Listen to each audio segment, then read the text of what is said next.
এত সুন্দর ওয়েদার, এত সুন্দর জায়গা, এত সুন্দর পরিবেশ। আপনাদের জানতে ইচ্ছে করছে না জায়গাটা কোথায়? হ্যাঁ, সেটাই বলতে এসেছি। আজকে আমি চলে এসেছি মাধবপুর লেক। এটা হচ্ছে শ্রীমঙ্গল থেকে 10 কিলোমিটার পূর্বে অবস্থিত। জায়গাটা অনেক সুন্দর। মাধবপুর লেকের চারপাশে রয়েছে ছোট বড় পাহাড় আর টিলা, আর উপরে রয়েছে মনোমুগ্ধকর চা বাগান।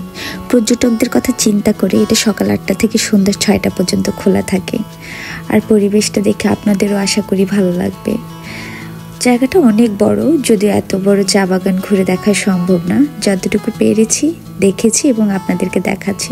দেখেন মাধবপুর লেক, আকাশ, পাহাড়, পানি, শাপলা সব একাকার হয়ে গেছে। অনেক সুন্দর একটা পরিবেশ।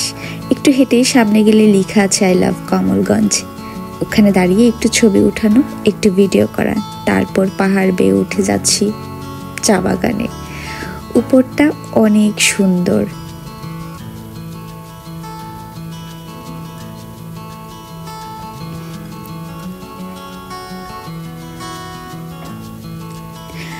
আমি প্রথমে ভেবেছিলাম উঠতে পারবো না পাহাড়টা, যেহেতু শাড়ি পরেছি। দেখি না সুন্দর উঠে গিয়েছি। আর দেখেন পাহাড়ের ওই পাশটা কুয়াশা ঢাকা, ওটা হচ্ছে ইন্ডিয়া। দূরে যে পাহাড়টা দেখা যাচ্ছে ওটা ইন্ডিয়াতেই পড়ে। তারপর পাহাড়ে ওঠার পর একটা ছোট টঙের দোকান, ওখান থেকে পাহাড়ের পরিবেশে বসে চা বাগানের সাথে মিলেমিশে যাওয়া একাকার পরিবেশে বসে একটু ঝালমুড়ি খাওয়া। আর সবচেয়ে মজার খাবার ছিল এটা হচ্ছে চা পাতা ভর্তা। মুখে লেগে থাকার মতো। যদি কখনো কেউ যান এই ভর্তাটা নিশ্চয়ই খাবেন। তারপর আমি চা বাগানে আনাচে কানাচে যতটুকু সম্ভব ঘুরে দেখার চেষ্টা করছি। চা বাগানটা দেখে নেমে এলাম লেক পাড়ে।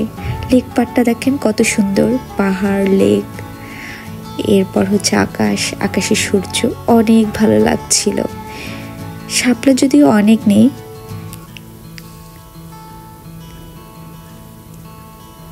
দেখছেন তো মন ভালো হয়ে যাওয়ার মতো একটা জায়গা। আমার ঘুরতে খুব ভালো লাগে, চেষ্টা করি মাঝে মধ্যে ঘুরে দেখার জন্য। আর সবচেয়ে ভালো এটা লেগেছে, আমি প্রথম চা গাছের ফুল দেখেছি। আপনাদেরকেও দেখানোর চেষ্টা করছি। তারপর ঘুরে বের হয়ে এলাম।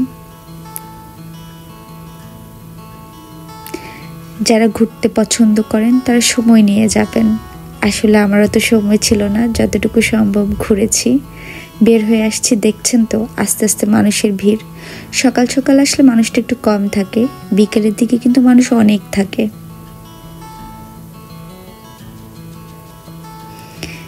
দেখতে দেখতে আমার মাধবপুর লেক ঘোরা শেষ।